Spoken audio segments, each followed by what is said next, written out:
Good morning, Rebels, and welcome back to my life. So, I told you yesterday about how I've been having a rough time recently, and I know it can be annoying to hear about things like that without getting some detail, so I wanted to expand on it just a little bit, not too much. So, when you're running a business, and any self-published author or online entrepreneur of any kind is running a business, there's two general activities you can engage in: production and organization. Production is just what it sounds like, producing things for consumption to earn the income that you need in order to keep functioning. On the flip side, organization means setting up your lines and methods of production so that you produce more effectively, so that you get more done in less time. But there's another part of business that's obviously incredibly important, and that is advertising and marketing. Now, with regards to my books, marketing and advertising are part of organization because I can set up marketing systems that run without me having to put attention on them, that eventually get more readers to look at the books and eventually buy them. But when you're a freelancer, and I still do a lot of freelance work to supplement the income from my books and my YouTube channel, marketing is often part of your production time, and you spend a lot of time doing it. It's time you spend contacting past clients and seeing if they need any more work done, or asking for referrals to other people who might need your services. Now, the thing about the freelance work that I do, which is mostly editing and formatting other people's books, is that repeat business is few and far between. For the most part, unfortunately, most authors who self-publish a book don't ever go on to produce another book at all. The reasons vary. Maybe they only wanted to write the one book, but most often, when they put out their first book and it doesn't immediately start earning them $5,000 a month, they consider themselves a failure and give up on the whole thing. I can tell you from experience, it doesn't matter if you get great reviews, it doesn't matter if your book is objectively good. If you put out your first book and it doesn't start immediately earning mad money, you think that you have done something wrong. You think that something is wrong with you as a person or with your book. And sometimes they think that there's something so wrong with them that they'd better never try to write or publish anything again. And that's sad, not only for their career as an author, but because I never see them again as a client. But that's not the only reason that repeat business is scarce. Even if they do go on to write and publish another book, it will be many months before I ever hear from them again. The result of this is that only about 10% of my business is repeat business, and the result of that is that about 75% of time that I spend on my freelance work is time trying to find more freelance clients. The lesson learned from all this is that editing and formatting other people's books maybe not the best choice for freelance work. So my freelance work is extremely time-consuming and doesn't result in a lot of actual,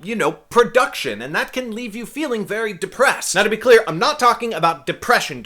I'm talking about legitimately feeling sad because you have an actual reason to feel sad, which is not depression. After many days like this, I started to feel really bad about myself, hitting one of those inevitable slumps that you always hit when your business isn't doing as well as you want it to be doing. It was only when I sat down and started organizing my life again and building a plan for the future that I came out of that slump, and my emotional tone and mood lifted, and that is why it is so important that we remember to spend time organizing our lives and what we do with them. Otherwise, you can literally work yourself to death without ever getting where you want to go. Only by organizing and planning for the future that we want can we ever actually make that future happen. So that's a little bit more detail about what's been happening recently. However, for this weekend's exclusive patron videos, I'm going to go into even more detail about my situation and talk about some numbers that I've never felt comfortable sharing on this YouTube channel before. But I'm only going to be sharing that with my patrons on patreon.com who make all of my YouTube activities possible. So if you want to join them and get 8 secret videos a month for just $1, click on the Patreon link in the description below. Thank you so much for watching, Rebels. An extra special thank you to my Patreon supporters, who I will be seeing tomorrow. I will see the rest of you on Monday.